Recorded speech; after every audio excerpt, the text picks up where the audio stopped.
Welcome, everyone. On today's Herbal Hour podcast, we have Dr. Shannon Curtis to talk to us about what medical astrology is, to geek out about herbalism, and to talk about other great mystical things. So thank you for being on the show. Thank you. I'm really excited to be here. You know, I love herbalism.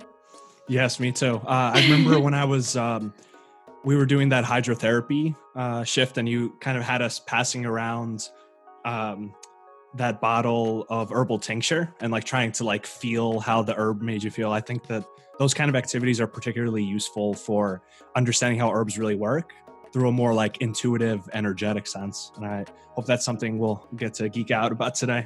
I love it. I love that you remember that. Yes, it was excellent. So how did you find yourself on this path?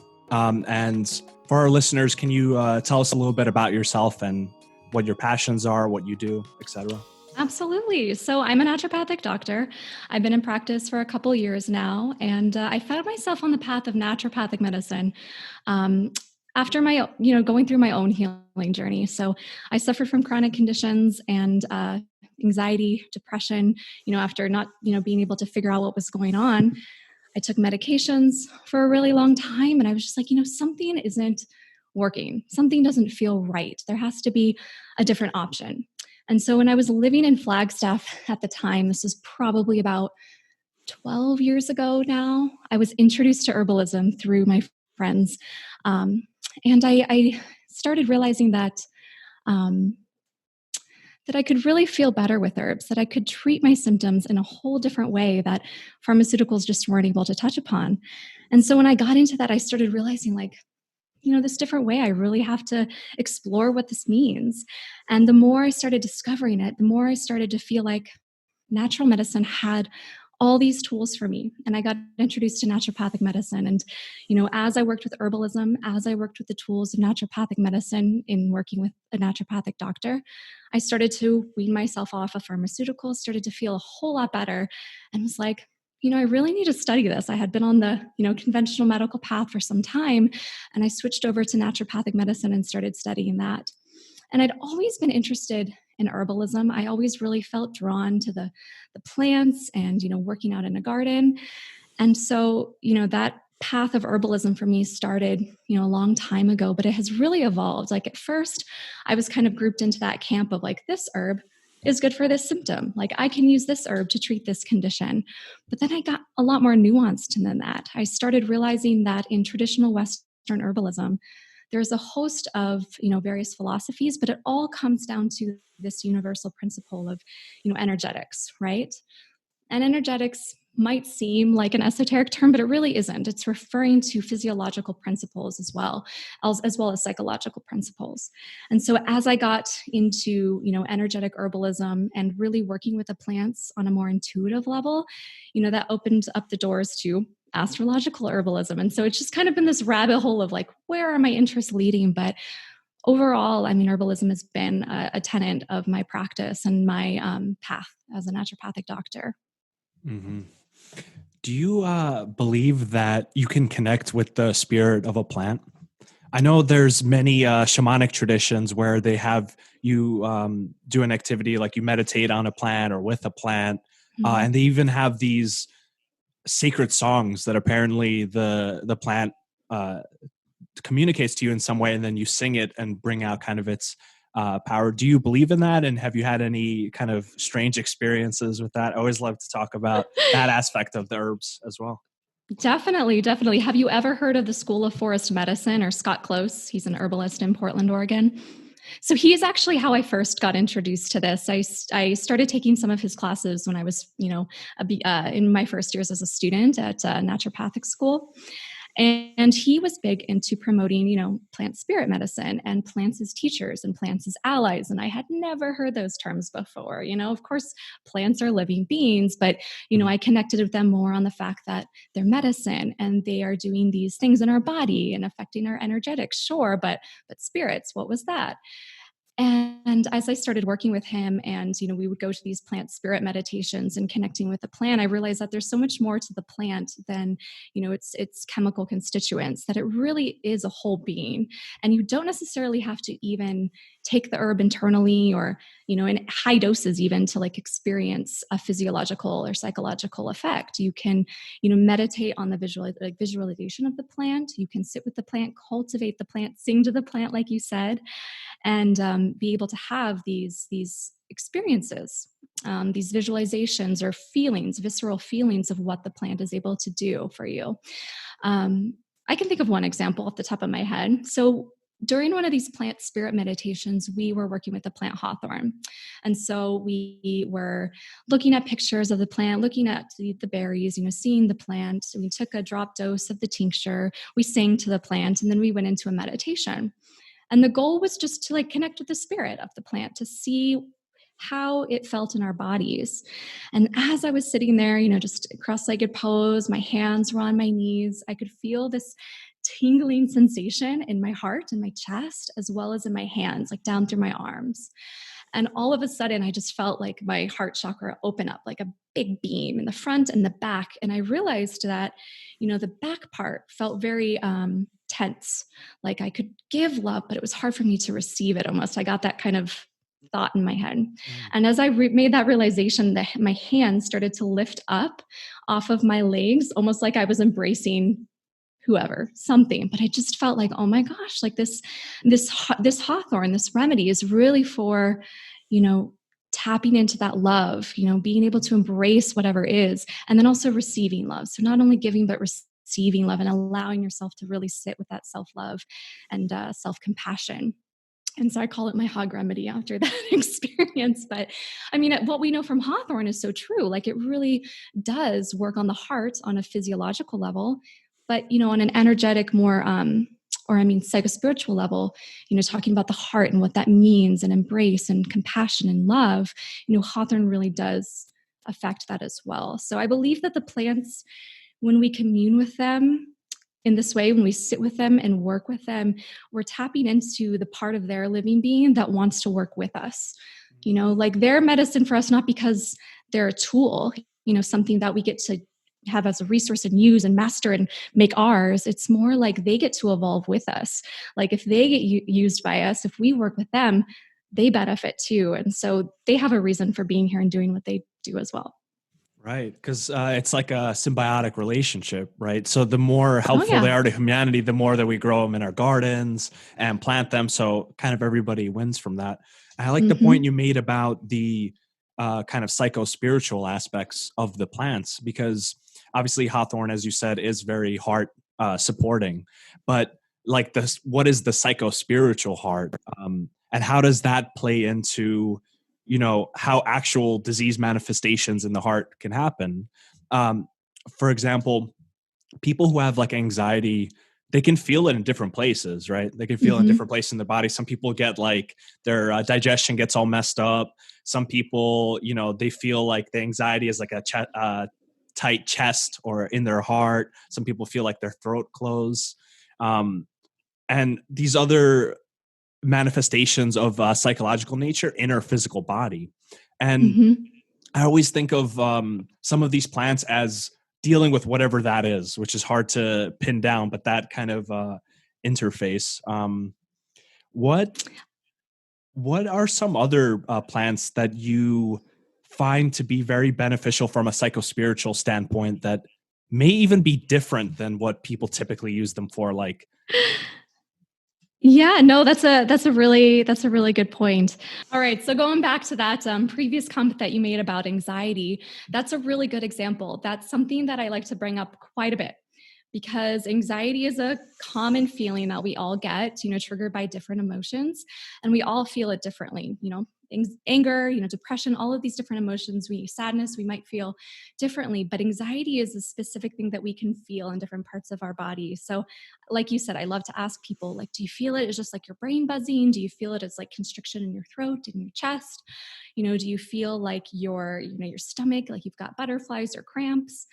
Because that can give us a good indication of, what organ systems are affected, what energetics might be at play, and how we can holistically address the anxiety. So, as above, so below, which I know we'll get into, but, anything that presents on the physical sphere definitely has, a mental, emotional, spiritual component, whether it was the, chicken or the egg, whether it's this one that caused this one or physical that caused psychospiritual, there's always a correlation in terms of manifestations. So, but I know you asked about an herb and how we, use herbs psychospiritually. So that may be different than the traditional use. Like maybe you took an herb and you're like, wow, that seems like it's good for this. But then you read into it and you're like, actually, nothing says that. Yeah, exactly. I'm going to talk about yarrow just because it's been at the forefront of my mind lately because it's Aries season. So maybe just to kind of give you an example of how we might look at an herb holistically in an astrological sense. So, physically, we know that yarrow is, both a blood mover as well as a hemostatic, which might seem kind of contradictory, like paradoxical, but in fact, opposites are usually very complementary and purposeful in that way. But when we think about its effect on the blood, that is a Mars attribute. Mars rules the blood. But when we think about what Mars is symbolic of, that's associated with the planet Aries. So yarrow has an Aries correlation here. But also, yarrow can be associated with Libra. Why is that, you might ask? But yarrow is associated with the air element, which is associated with Libra. So, yarrow is associated with air through the fact that its leaves, if you look at the, doctrinal signature of its leaves and the feathery component, how it's cut to the bone, that tells us about its doctrinal signatures as a wound remedy, but also its association with air and, by association, Libra. So we have this Aries Libra polarity, and as signs that are 6 months or 6 signs apart, they serve opposite but complementary correspondences. So when we think about what does Aries represent, where Aries is like the I am, it's the embodiment, it's like the first awakening of consciousness. And, we come into this world, not really conscious of self, but conscious of like our existence. It's like a reawakening. Libra, on the other hand, is this terms of balancing, right? It's I balance, and it's about the collective we or the collective consciousness. Like, how do I balance relationships? How do I balance my own self with the self out there? So the reflection, the relationships with other people, whether that be one other person or a group of people, a collective consciousness. And so yarrow on a psychospiritual level can help us kind of, see the relationships between ourselves and others and how we're an integral part in this. And so for those that need healing, which we all do, we all need to redefine our relationship with ourselves and our relationship with, earth and with our humanity. Yarrow can be a really good ally for that. And I don't know if it says that anywhere in any books that I've ever read, but just in my personal workings with the plant and its astrological correlations, that's what I've learned. And that's what I feel in my body. My intuition tells me.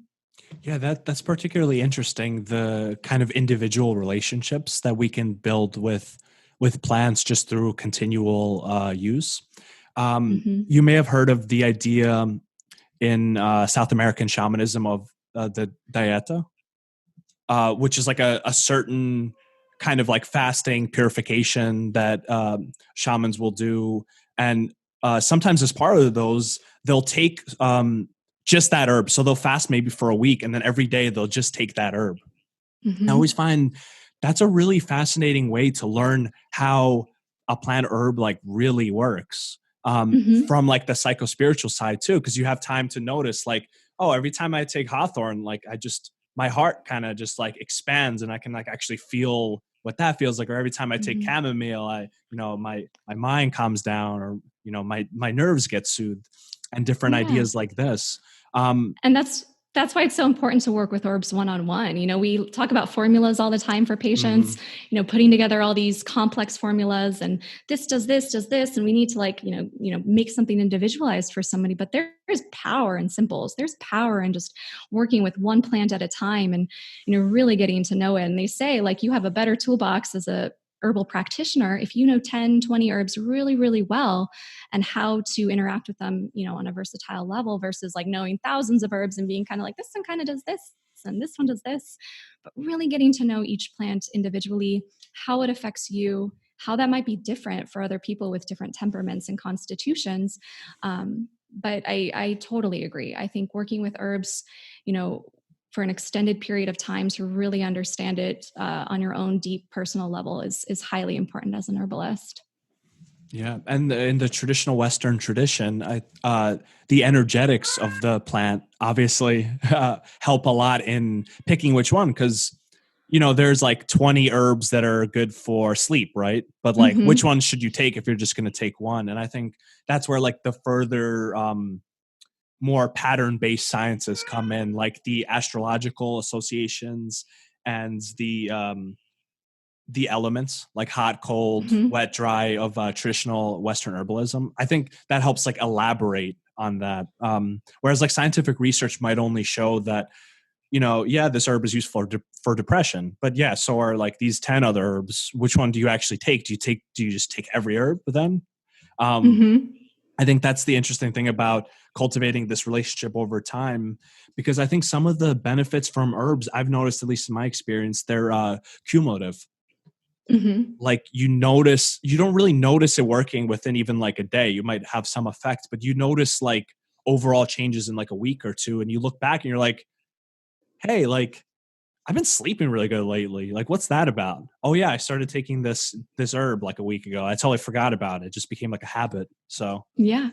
And um what's really interesting with that too is that, it has the cumulative effects, but after a while, it's like you don't need to take it anymore to have mm, ingrained that lesson. I think that's where the plants as teacher element comes in because, we're so used to thinking, oh, we have to take this thing forever in order to feel good. Like this is a part of my treatment now.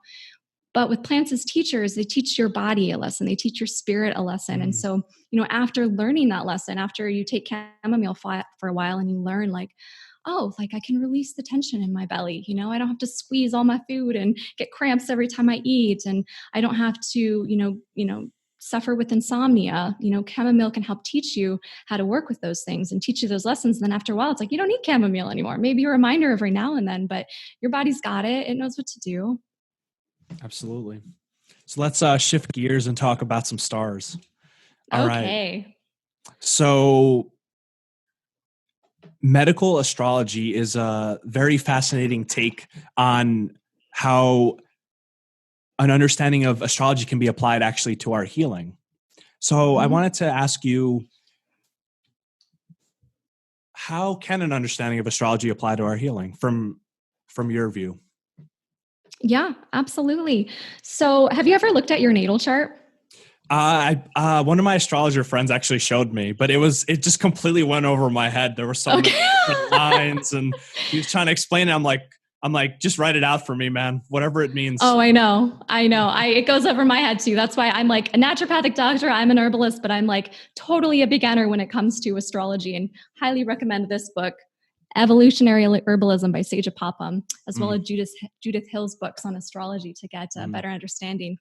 But the natal chart is amazingly complex, and just looking at it and seeing how amazing all this interweaving web of elements and signs and houses and planets and what all of this means is absolutely amazing.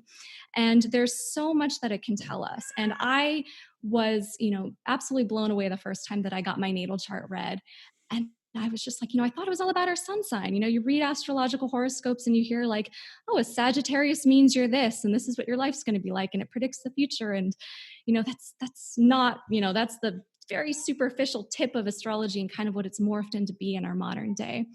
But historically, physicians actually practiced astrology as part of their practice. You talk about, uh, 16th, 17th century. Hold on one moment. I'm so sorry. no problem.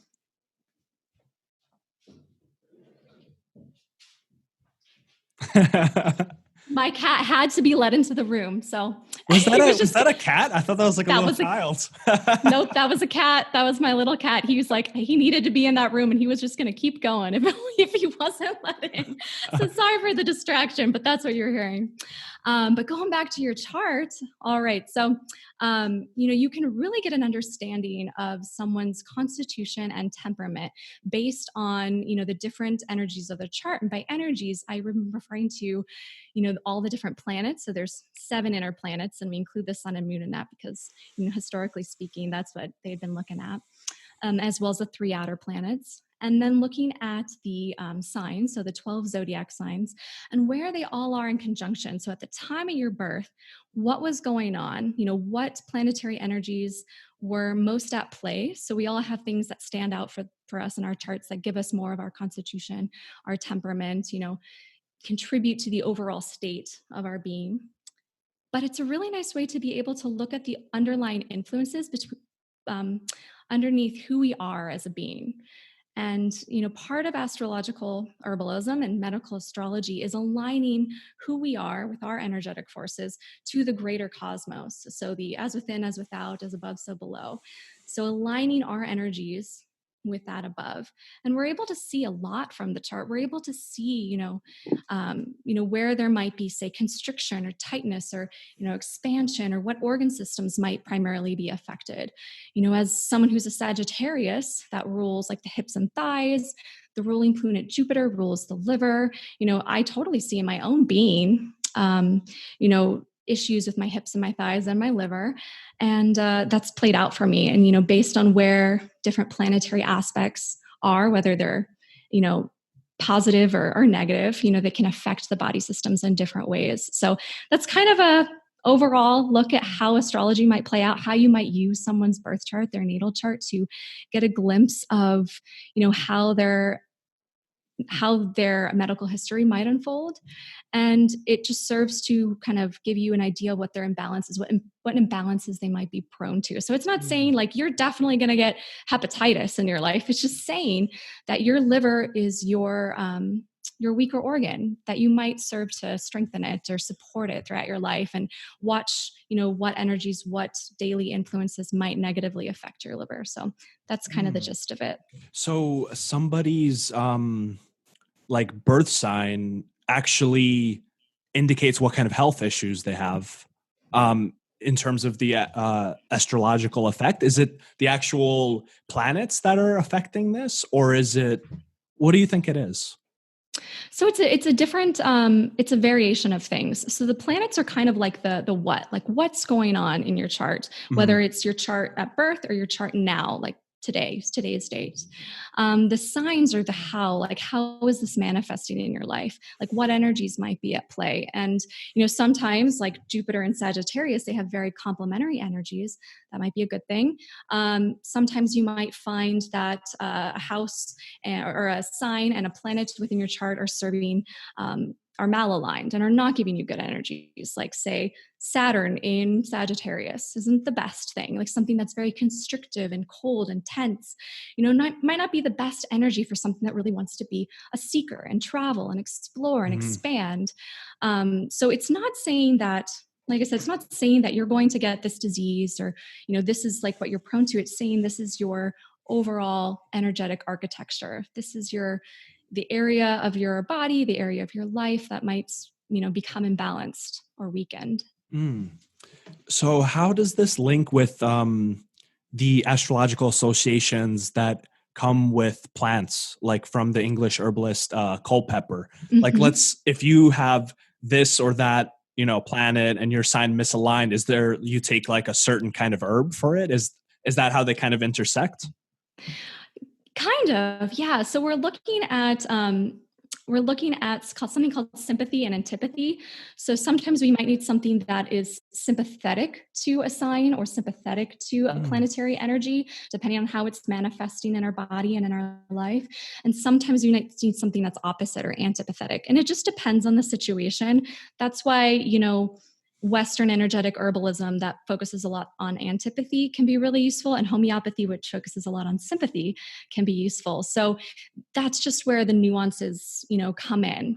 So when we look at plants and their astrological correspondences, we're looking at different levels. So there's all these different lens through which you can view plants in relationship to, astrological correspondences. And one can be the planets. So we're looking at, planetary energies, and the other can be looking at elements. So like the 4 different elements: earth, fire, air, water.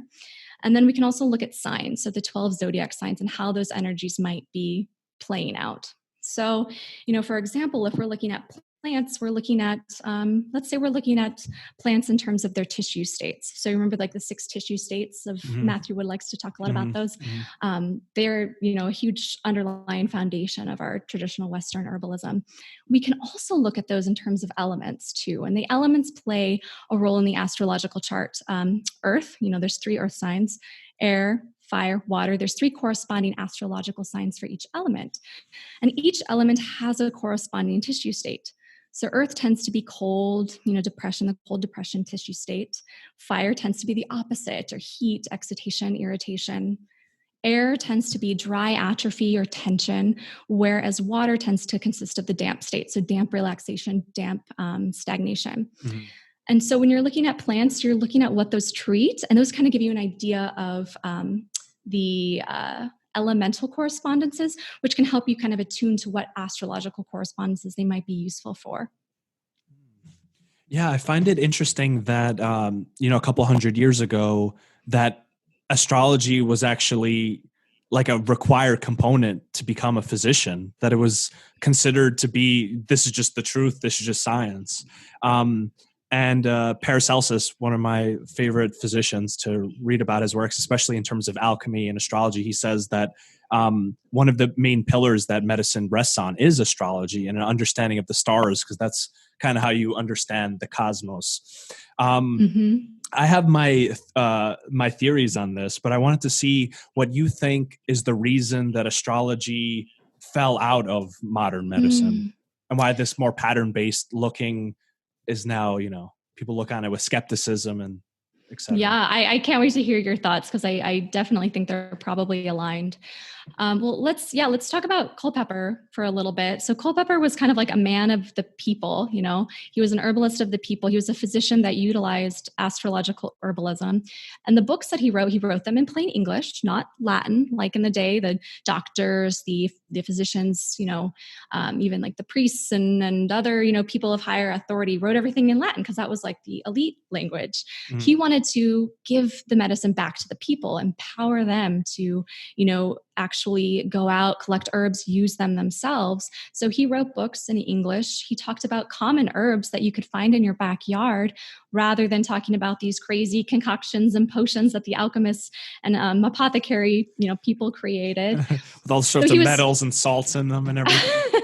Yeah, which, I mean, definitely alchemy. I love alchemy and it has a place, but I think, he was referring to, the people that were, wanting like the money, just like in our society now. Mm-hmm.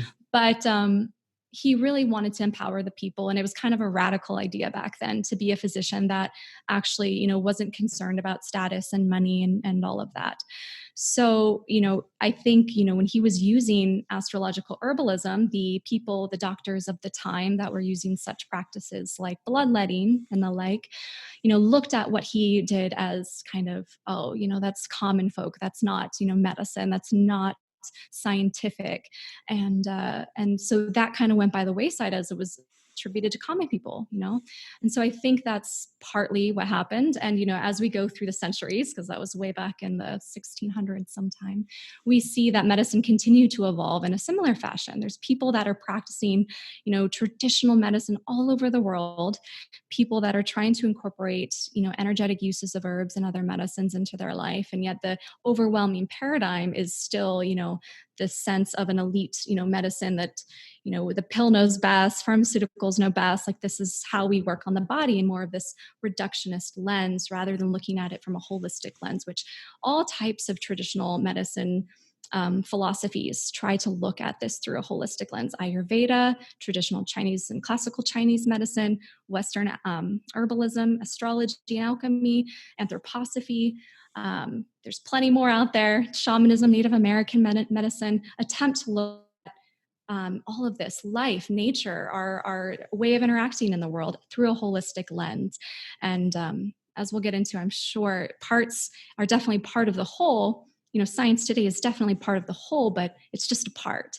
And so I feel like, that disassociation is what caused a rift. And, the reductionist viewpoint has pretty much become mainstream. Right. I love the point you bring up about Culpeper kind of being like a healer for the people. Paracelsus also had that same situation where he was writing his writing a lot of his works in German, the common people's language, as opposed to, I think it was also Latin as well. And that was like a really common tradition for, the very privileged, like priestly physician class, the ivory tower, to just, only the people on the inside could understand what they were talking about, what kind of diagnoses they were giving. So no one really had power over their own health or healing, because they didn't even understand the language they were being talked to. It was obviously it's the case with the church, with Martin Luther, and it seems a lot of these revolutionaries, one of the biggest things they did was taking these like very deep ideas and maybe abstract notions and bringing them down into like simple common language. I love the story of Paracelsus taking the books of I think it was Galen. I think you might have Mm-hmm. heard of this story. Galen was a Roman physician that was like required study for every physician. He's from like, I think it was 400 AD, but he would hold these public events where he would take the books and he would burn them and say like, this isn't like what medical knowledge rests on. Everyone's so, busy like learning all this dogma and everything. But so obviously the people within his tradition of medicine didn't like him very much. They tried to get him fired. They tried to get him arrested. Some theories are that he was actually he was whacked. It's hard to say what actually happens, but as far as that question of why things like that fell out, I think it's a really important question for us to answer. Really, in general, because I think our current day culture and this focus on reductionism and dogmatism, it's taken out all these other elements, like the deeper meaning of things, the more pattern way of viewing things, the more subjective side of life, which exists. There's this kind of fascination with science because it started producing all these amazing results that, oh, this must be the truth and the only truth. So that's where it's been focused. And every other kind of thinking has kind of got this reputation as being, ancient, and they didn't know what they were talking about. And, they were just completely wrong. And it's always so fascinating to look at history, all these revolutionary scientists, like they were also alchemists. They were, also astrologers. And if anything, I think these ways of pattern viewing, they give you the material for truth later to be found. It's like you need a lot of material. You need to be able to see this pattern, that pattern, this pattern. You need all sorts of different languages to talk about it, whether that's astrology or traditional Western herbalism or Chinese medicine. And then using like what we gain from science, that more like critical mind, to like come up with like what is actually true about those systems, rather than just throwing them away immediately because they don't follow the scientific method or whatever. I mean, people have been studying herbs in that way and astrology for thousands of years, so there has to be some credence to the fact that there's this evolution of knowledge. And it's actually interesting too that it underlies our scientific knowledge, like a lot of the terms we even use in herbalism, like the scientific terms like antiseptic and astringent and whatever, they come from these like traditional energetic terms that actually don't like just refer to like a physiological thing. They also refer to something else. So I think I'm interested in like where we're going to go forward, because it's like we tried the whole with that, and then like the scientism has gained its peak, but I think it's on the way down. But like, I'm wondering what's next, Yeah, I think you're right on the same page. I think you have to, it's all about embracing everything, right? We didn't come so far with naturopath, with natural medicine and all of its variations to say, oh, it doesn't work. After doing it for centuries upon centuries, like something about it works and something about it resonates deeply with people. There's, all these ways of looking, all these ways of holistic medicine, these perspectives like Chinese medicine, Ayurveda, astrology, they're all different lenses to look at something through a very similar unifying principle, that everything in nature is interconnected, that there's these energetic forces, whatever you want to call it, energetic forces, vital force at play that interact with the world and cause these intangible forces that cause and create these tangible outcomes. So it's a lens of which to view archetypes and energetic patterns, and it just gives meaning to your life. Like I feel there's just power in having something to associate and bring meaning. And if that is, astrology for some person, or Ayurveda, or whatever it is that you practice, or whatever lens you use to view the world, just bringing meaning and connection to your life and realizing that you are part of Earth is just, it's incredible. It's incredible. And, when we deduce things to parts and we talk about cellular receptors and, this herb constituent acts on this receptor and, this is the outcome, it takes away the magic from it. It takes away the connection to self and the connection to other that I think we need so desperately in medicine. There is a place for reductionism. There is a place for scientific endeavors. I don't believe there's a place for scientific dogma and the fact that we become fanatical about this is the way, because there are so many ways. There's so many ways to point at something that we never quite get to, like, what is that thing we're pointing to? And it's that feeling, I think, of interconnection and relation and, being at one and recognizing that we are already whole. As a part of this earth, we are already whole. The meaning is infused in everything that we do and everything that we are. And for me, using herbal energetics and astrological correspondences provides that meaning, provides that connection. And that's an aspect of healing that you can't really take out without affecting, healing, because meaning of in and of itself, an understanding of the world, an understanding of oneself, seeing how the patterns work, it has a healing effect in and of itself, just like the ritual aspect of medicine has a healing aspect. And it's, it's kind of like, it's like the mud in the water that makes the scientific thinking unclear. So they try to get it out, but it's like, why take out some aspect of the medicine that we don't really understand, but that we know is helpful? Like just the more, and what's particularly interesting, I was thinking about, so do you know about the Myers-Briggs system of personality?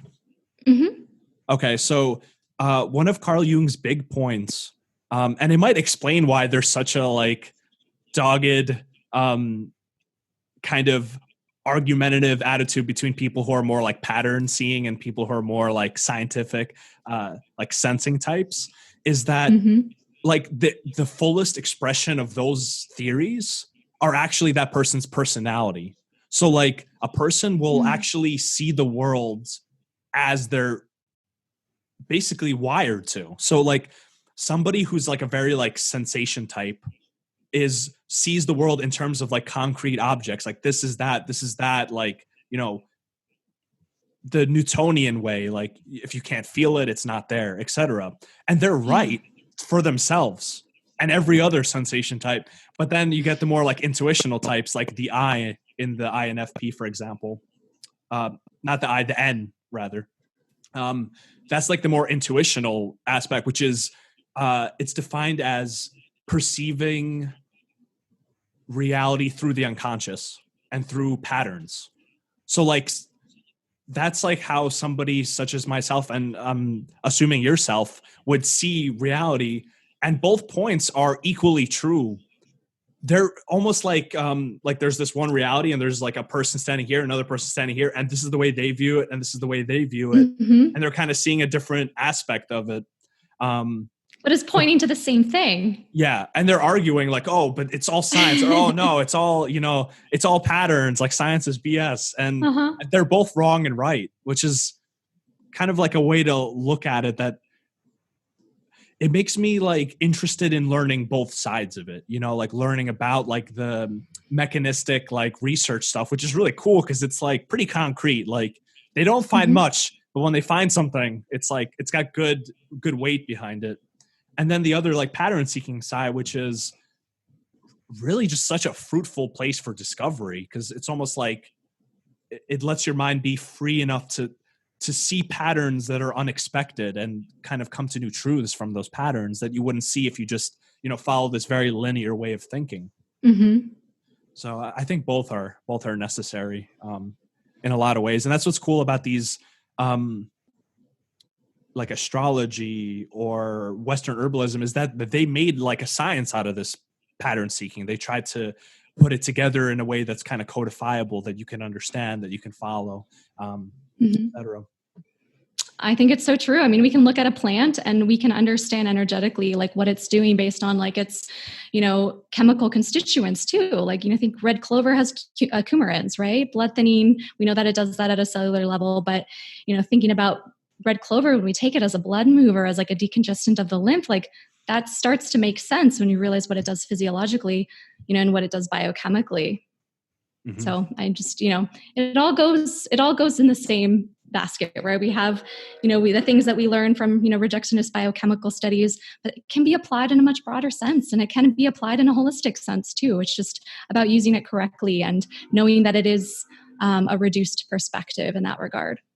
I remember reading in one of Matthew Wood's work, he was talking about the usefulness of astrology, and he kind of had an interesting view on it in terms of healing and how to use it to herbs.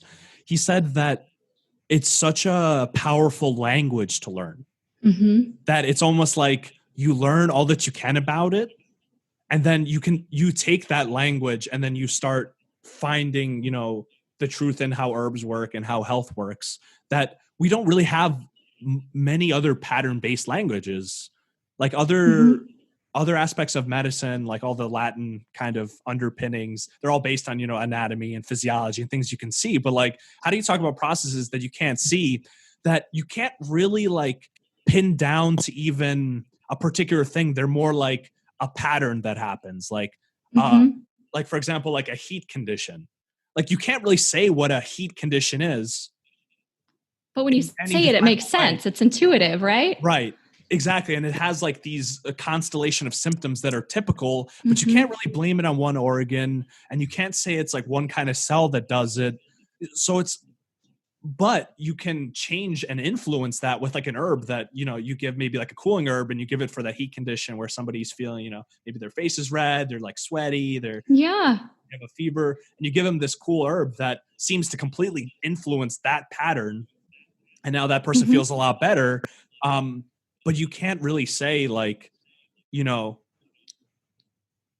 just seeing a pattern in nature, and you're trying to line up how a pattern of how a herb works with that pattern, and how you can't work in that way without having some words to describe it. And you kind of have to figure them out. I know we always like, we can discuss these things on like an intellectual level, like what we know about the plant, what it does, but a lot of it is like feeling level, intuition too, right? A lot of like, when you say, the heat excitation tissue state, like people are like, well, what does that mean? The heat tissue state, but feel like in your body, like when you feel hot, like what does your body feel like? What images are conjured up when you think of heat, right? You think of inflammation, you think of pain, maybe like hot pain. You think of, redness, burning sensation. Likewise, when we talk about the cold depression tissue state, it's like, well, what feeling does that conjure up? When we feel depressed, we feel like we lack stimulation. We feel down. Our metabolic activity might be low. We feel, like the same feelings you feel when you're depressed. Think of that happening on a cellular level, on a tissue level, on an organ level, on an organ system level, kind of reducing the lens there. But, that's kind of how I think of these two when I'm thinking of like what's going on in the body, or I'm trying to hone in on an organ system, like what's going on in that organ system, like visualizing those tissue states, visualizing those energetics, and trying to, use herbs that, complement those. In the case of, like a cold depression tissue state, think of St. John's wort, for example. We typically think of that as like a solar sun remedy. I know we were talking about this earlier. The bright yellow flowers. We know that it's helpful or good for depression, right? And it's all often used for that melancholic, down in the dumps, especially correlated with seasonal affective disorder when we have like a physical solar deficiency, like it's behind clouds all the time.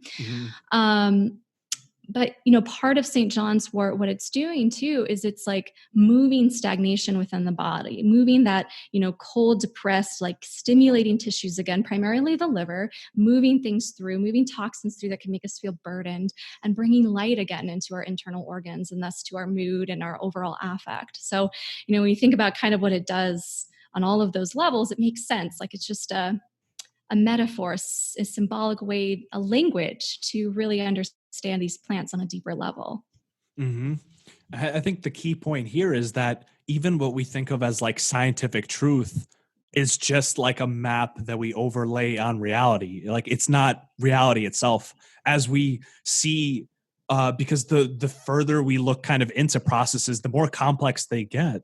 And I think they get more complex because it's almost impossible, if not completely impossible, to fully describe a phenomena.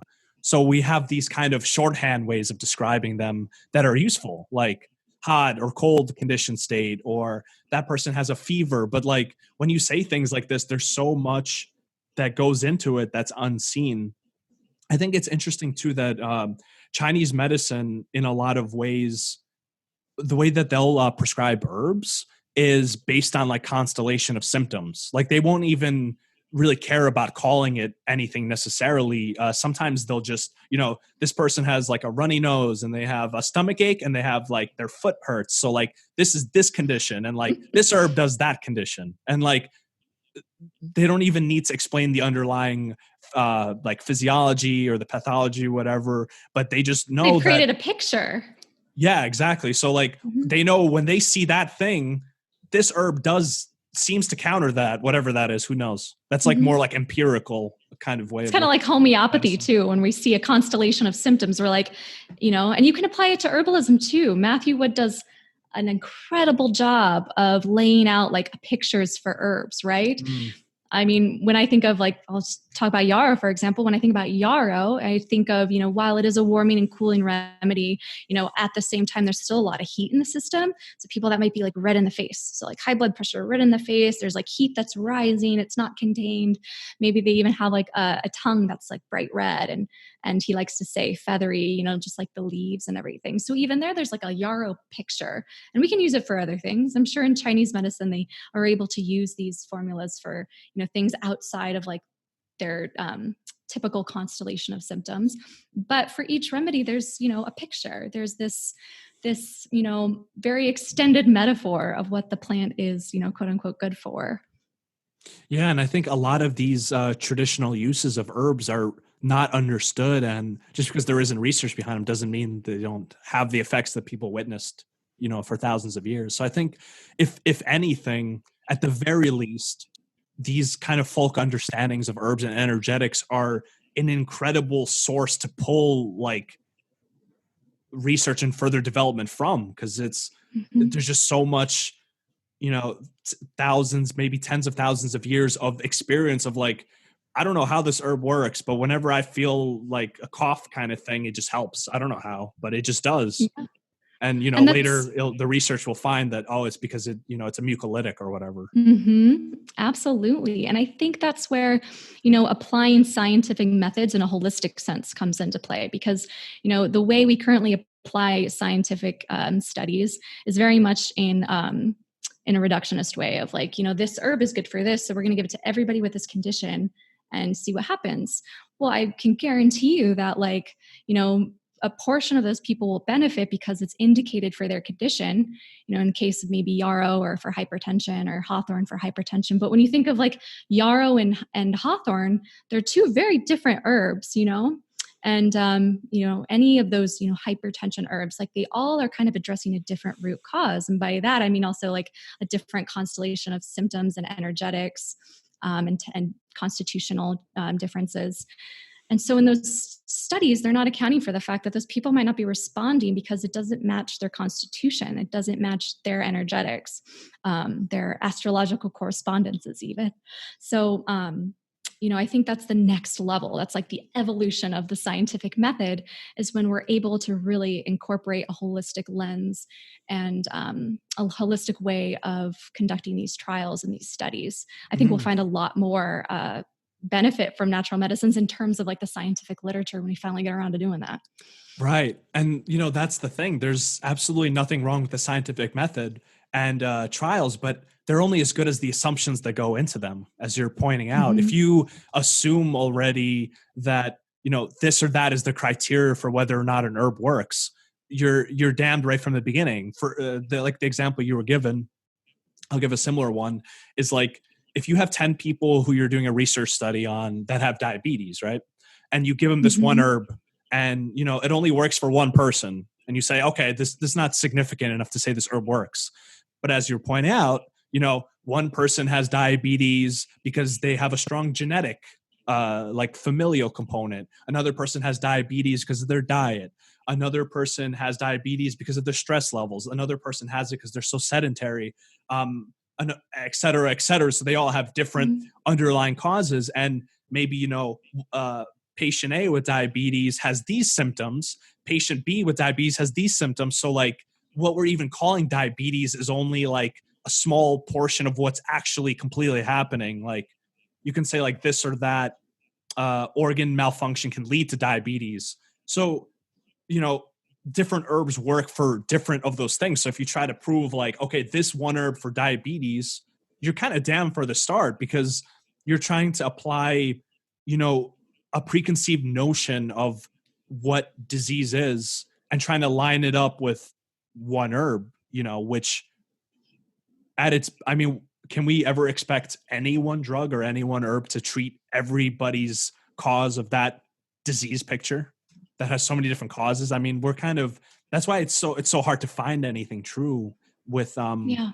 with herbs. Pharmaceuticals are a little bit easier though because they're just so strong in their effects that you can make some lab changes happen if you want to with it. You can make Yeah. that blood pressure lower. It doesn't matter what the cause of it. It just lowers it. It doesn't care about the cause really. Mm-hmm. Whereas an Yeah, it herb, shows you on lab values that it's working, and it shows you in some sort of risk reduction that it's working. But you take that drug away, and then like the body is still in the same state of imbalance that it was before you put the drug in there. So I like what you're saying. I totally agree with it. yeah, and that's the kind of interesting thing there. And we talk a lot about this in our naturopathic education, which is like looking for like the cause of things, like the root cause of a disorder. So like somebody comes in and they have high blood pressure or something. I think the main thing for anybody or a physician to figure out is like, why do they have high blood pressure? Like specifically, so you can figure that out. Whereas, giving them something that just lowers blood pressure, it may or may not help in the long run because you might lower Mm-hmm. their blood pressure, but like the reason that they have the blood pressure or the reason that their body's trying to compensate by raising their blood pressure, because everything in the body, even disease processes, are healing responses in a sense. Um, you don't get to that. You just kind of, it's like sweeping the dust under the rug. You're like, yeah, no blood pressure, high blood pressure anymore. Um, and I think that's the interesting place where herbs can come in is because we Mm-hmm. have these systems of like constellation of symptoms and different pictures and patterns that we can use to treat outside of like the conventional way of seeing disease that might not work. Maybe this patient with diabetes has seen 100 doctors, they can't lower their blood sugar, and it's because they're all approaching it from that very like, this is diabetes, this is what you get for diabetes, it's not working, oh well. But Mm-hmm. approaching it from like, what is their symptoms, what is their health, and then giving the proper herbs, and then maybe their blood sugar lowers and you're like, I didn't even give them a blood sugar lowering herb, but it worked. It's like, it's a mystery. Exactly. Right. It's tuning in. It's using, those system of energetics that we talked about to see, what organ systems might be at play. And for certain, quote unquote conditions, there are a lot of, common organ systems that are associated with something. Like, for example, when we think of high blood pressure, hypertension, we can think of the sympathetic nervous system as being a root cause, adrenaline excess. We can think of the liver as being a root cause, excess metabolism leading to like high cholesterol and all these risk factors for high blood pressure. And we can think of the kidneys being a part of it. Are they not, excreting toxin metabolites and supporting, blood pressure in terms of that way? And a number of other different organ systems that could be involved, and each one of those would take a different herbal approach. And so it's dependent upon which organ system is affected and the Mm. energetics of that organ system, even because, when we look at the energetics, it could be different for each person. Maybe the liver is the root cause, but are we looking at heat? Are we looking at a cold deficient condition? Are we looking at tension, constriction? Are we looking at like a stagnation, dampness component? And that just is fine tuning, looking at their other symptoms, their overall psychological profile. And it's incredibly nuanced, and it takes a little trial and error sometimes to see if we get it right. But Yeah, I think that point of looking at the organ is a really crucial one for understanding how herbs work. Cause it's like sometimes, you don't give the herb that lowers blood pressure. You give the herb that supports the liver because you recognize it's, the reason that person has high blood pressure is because they have some liver dysfunction actually. So it's Mm-hmm. like, and you'll find somewhere in the research that herb probably lowers blood pressure, but it probably only does it in a few people that maybe And through that corresponds. action on the liver, Yeah, Yeah, exactly. definitely. So, so it's interesting, certainly. And I think science is always evolving, right? So it's not like we figured out herbs or like even pharmaceuticals. So we have Mm-hmm. plenty to learn. And I think one of the best ways to learn is by just experimenting, I guess, right? And seeing what happens, and then uh, there's this idea in a lot of kind of spiritual and mystical type practices, which is at first you have complete faith in it that it's going to work, and you do it, and you take note, you reflect and get all that information down. Then you approach that information with a critical mind. You don't come in with a critical Mm. mind. You reevaluate with a critical mind to see what's useful, because Mm-hmm. in a lot of cases, the experience won't happen if you don't believe that it's possible. You'll Exactly. never be able to have that experience and then judge whether or not it is for the reason that people think.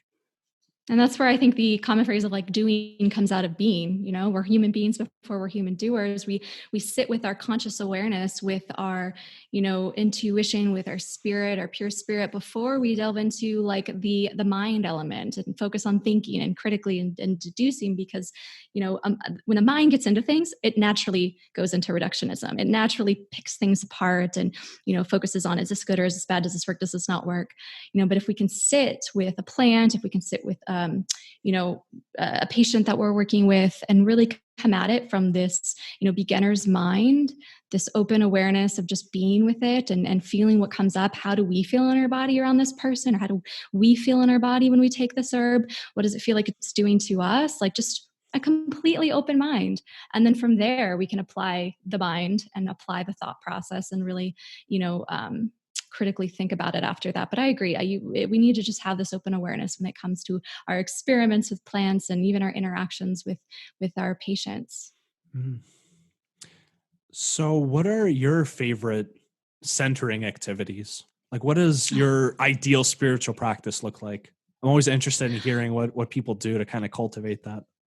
I mean, mine is pretty straightforward. It's just getting out into nature. I Mm. mean, I'm a Sagittarius. I'm restless by nature, and my Saturn is in Sagittarius, which makes me more constricted and tense if I don't get out that restless energy. So I need to get it out in some way. And for me, that's going out on hikes, connecting to nature, sitting and grounding and earthing. I go out and I do my tea hikes. I take tea, and that allows me to be really present and sit and soak up nature without trying to try to disconnect from the mind element for a while. And I mean, I know that's really simple, but I feel like that is everyone's medicine of the times, right? We all need to reconnect to nature in whatever way that is. And so getting out, soaking up the sun, putting your bare feet on the earth, doing whatever you can to reconnect. And part of reconnecting to nature is just, me learning about herbalism, me, touching and working with and engaging with plant medicine in whatever way that is. So that's my grounding exercise. I really like to do, those plant meditations, take a drop of tincture, sit with it and see what I feel. And, like I said, as a Saturn and Sagittarius, restless kind of person, that's really my medicine. So. Yeah, I'm actually a Sagittarius as well, so I can very much Nice. uh, agree with the fact of getting out in nature is probably one of the quickest ways to just Mm-hmm. bring me into peace. And it's interesting too that we think of meditation as being some like esoteric practice that you have to learn and train and all this, but really at its fundamental root, meditation is just being aware and not being distracted, not being distracted by your thoughts, not being distracted by your body, not being distracted by the external environment, but just being purely aware. And when you get in a more natural state, there's just less distraction. You're out in a forest, it's quiet, all you see around you is beautiful nature, and your mind naturally just goes into meditation as long as you don't, think about your bills or, that you have to wash dishes later or something like while you're walking around, because that'll ruin the walk. Oh yeah. The dishwashing, that ruins it every time. Yeah. Especially if you think about every dish that you'll wash this month. Oh, I know. And back when I lived in Portland, I didn't have a dishwasher. So it was like an endless task, but it's a great metaphor for life. Oh yeah. But I hear you. I think that's the biggest thing is just being present, being in our, the easiest thing is just to tune into our bodies and how we feel. And, it can give us so much information just based on, how we can tap into those feelings in our body. And, we're just talking about like energetic forces and the 6 tissue states, like you can feel those in your body, tapping into it, being mindful, like so much medicine, so much healing can come from just being conscious and being aware. Mm. So what herbs are you constantly using? Do you find yourself using? Oh gosh, yes. There's two, I would say, broad categories of herbs that I really use on myself, and I find myself using a lot with other people. But like I said, I have Saturn in Sagittarius, and you might know that Sagittarius is ruled by the planet Jupiter, and Jupiter is associated with the liver. So, Jupiter is this big, expansive, wanting to just like more is best type of energy, right? Where Saturn's like the complete opposite. It's like, evil brother in some ways, although Saturn has its benefits, but it's about form and constriction and boundaries and tension. And so Saturn, in something that wants to be, expansive and jubilant and jolly, like good old Saint Nick, Saturn comes in and it just squeezes that and it doesn't feel comfortable. So when I think of that action on the liver, we get a lot of liver G stagnation. So a lot of liver stagnation. And I myself notice when I haven't been, if I've gone a while without taking my liver herbs, or if I've indulged in too much like overeating or sugar or something, I start to feel like physically lethargic and kind of blah, and my mood is affected. And sometimes my skin breaks out and I'm like, it's time for my liver herbs. And so I get these, I take liver herbs that are, correspondent with Jupiter. So things like burdock and dandelion root. I have a detox tea blend that I drink, every now and then. And it's like immediately my skin clears up, my energy gets better. That fogginess that I felt associated with my liver is all of a sudden kind of lifted. And it's like that reminder. Every time I feel that feeling, I'm like, I got to take my liver tonic tea. It's time for that again. And it's a chronic lesson. Like I said, the herbs teach you a lesson. And so it's not like I need to drink that tea all the time, but when I fall back into these habitual patterns that like my nature, my temperament is used to, that's when it calls for those herbs. And it's like, you need this lesson again, you need this reminder. And so I find myself using those types of liver herbs all the time for me, for my temperament and what's going on for me on an energetic sense. Those are mine. The second category that I use a lot myself, and gosh, and like so many different people. But again, that constriction, right? Our constriction, our wind tension tissue state is really prevalent, right now with lots of people. That's due to so many different reasons that I could go into. But say, let's correspond that again to astrology, wherever Saturn is maybe in your chart, constriction. So nervines, the category of nervines can be really useful for that, for helping to release that constriction. Sometimes we might even call them antispasmodics. If there's some physical tension as well, oftentimes when there's psychological tension, not oftentimes, almost all the time, there's physical tension as well. So calming nervines, things that help reduce the sympathetic nervous system tone, are really useful for people. I think most people would really benefit from those herbs. And so I find myself using those nervines all the time. So, hawthorn's a really good simple nervine, depending on, again, your energetic state, you might need more warming or cooling nervines, but avena, sativa, milky oats is just an all around good tropho restorative for the nervous system. I find myself using that quite a bit. Lavender, of course, lemon balm, skullcap, you name it, just like take a few drops of that. You don't need much, but it just reminds your nervous system that it's okay to chill out. We don't need to be tight around everything all the time, and we can let go and surrender to the present moment. So that's what I like to do. Awesome. Yeah, I find myself using nervines quite a lot. Being, a naturopathic student finishing up, there's a tendency to kind of be very stressed out if you don't like do the proper self-care. And I think the nervine class and the adaptogenic herbs are probably the best for that. And out Mm-hmm. of the nervines, a lot of the ones you said I really like. And I also like to add to that category one of my favorites, passion flower, Mm-hmm. Yes, especially like that's a a good one. really, really strong tea, like a Mm-hmm. really strong tea. It's one of the few nervines that it's really hard not to notice its effect Uh-huh. because you're Yeah. just like, oh, I feel like I'm in a hot bath. I feel so good. I know. And whenever I take the Nervines, I just feel like they're coating my nervous system. Like literally, like the latex and milky oats. I just feel like my nerves are just coated with that milky, fluid, and it's just like, oh, that feels so nice. They're not like frayed like electrical wires. Yeah. So Yeah. it Milky feels really oats. good. That one feels very, very nourishing. I even like, I don't know if it has the same medicinal effects, but I even like drinking oat milk. And I even Mm-hmm. noticed before I read too much about oats or their medicinal uses, I always noticed that after I had like a big bowl of oatmeal, I would just feel like really calm. Mm-hmm. And I wonder if it's I think probably related, so. right? Yeah. Oh yeah, I think so. And the adaptogens are probably something that pretty much everybody could use. Being stressed out, the cortisol's pumping, the adrenals are in their Mm-hmm. last breaths, probably for like 90% of people just trying to recover.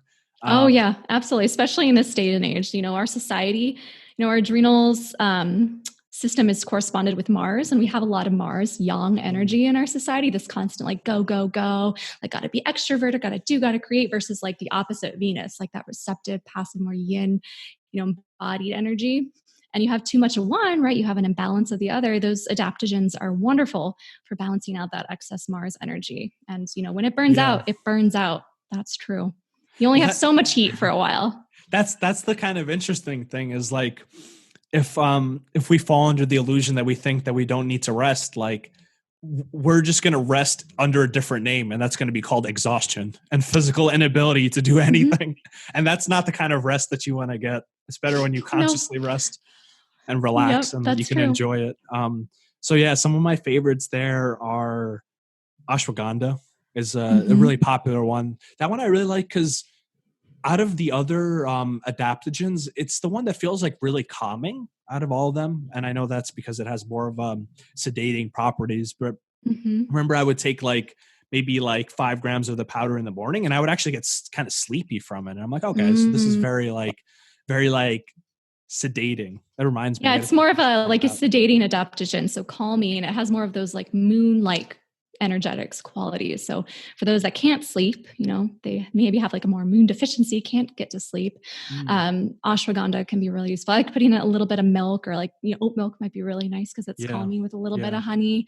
Ayurvedic practices do that a lot. Maybe we'll sprinkle cardamom, super yummy, kind of a nightcap. Mm, that sounds delicious. Yeah, they Mm-hmm. traditionally, I think it's like hot milk that they mix it into. I think Mm-hmm. it must be because of its like fat solubility or something. Because some herbs definitely seem to work way better if you take them with like some fat food. And Mm-hmm. there's the more like stimulating adaptogens, which are really good if you're like, all right, I have 2 hours to do this thing and I just got to do it.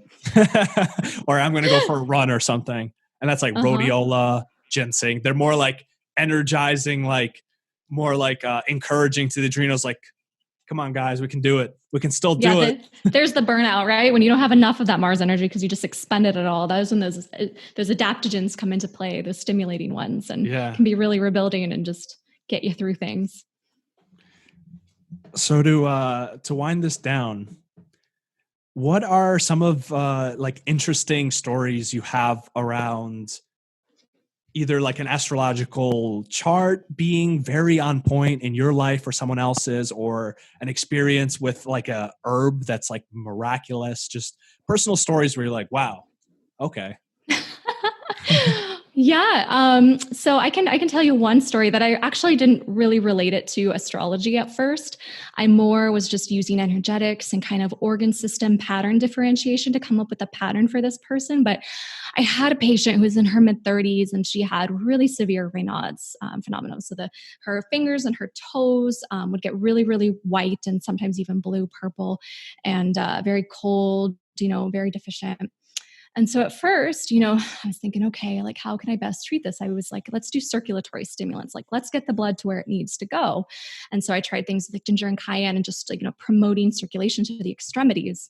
I didn't get anything with that. I was like, okay, so maybe that's not the root cause. Maybe that's not the system that I need to work on in terms of like the circulatory system. Maybe the blood's flowing there fine, but maybe there's something else going on. So then I was like, okay, let's look at a blood deficiency pattern. So maybe that the blood isn't, nutritive enough, quality enough, like flowing enough in order to supply nourishment to those distal tissues that, by the time it gets there, it's like I'm done, So I gave her a tincture with some blood building herbs and nutritives. So things like hawthorn and jujube and what else was in it? Raspberry leaf. There were like 3 other herbs in it, but things that are, geared towards the blood and building the blood and providing nutriment to the blood. And then I also added a copper trace element in there. So copper is associated with Venus. So this receptivity. So copper is necessary for the absorption and, this assimilation of iron in the body. So instead of giving like a Mars element iron, I was giving copper, which is, going to help the iron element in return. So, thinking of that polarity there, looking at these herbs that I prescribed, hawthorn, part of the rose family, is associated with Venus. Red raspberry and many of its reproductive effects can be associated with Venus. And so I kind of had this Venus concoction going on for this patient, and I really wasn't even aware of it. I was just like, I want to build the blood. That was my goal. But then looking at her overall picture, I realized like it was a Mars deficiency picture. Mars is associated with heat. It's associated with blood. If she had a blood deficiency, which can look like a frank anemia, or in her case, it just presented as Raynaud's, that would be associated with like a Mars deficiency, the coldness when there should be warmth, lack of blood flow when there should be adequate blood flow.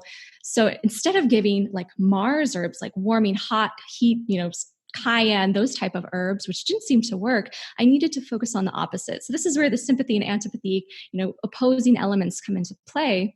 I needed to focus on building up that receptivity in order to support the other elements. So building up the Venus elements of building the blood and receiving the iron in order to promote adequate blood flow, in order to promote that Mars element. So she took that tincture for 4 weeks. And after just 4 weeks of taking the tincture, she no longer had blue fingers and toes. She still had a little bit of coldness, but overall the color changes had resolved, and she was quite happy with that. And I was like, that is a really cool astrological correspondence. I didn't even think of it until afterwards, but it shows kind of like the different thought processes that can go into prescribing, and how sometimes what we think might actually be the energetic component that we need, we just might have to look at it from a different lens.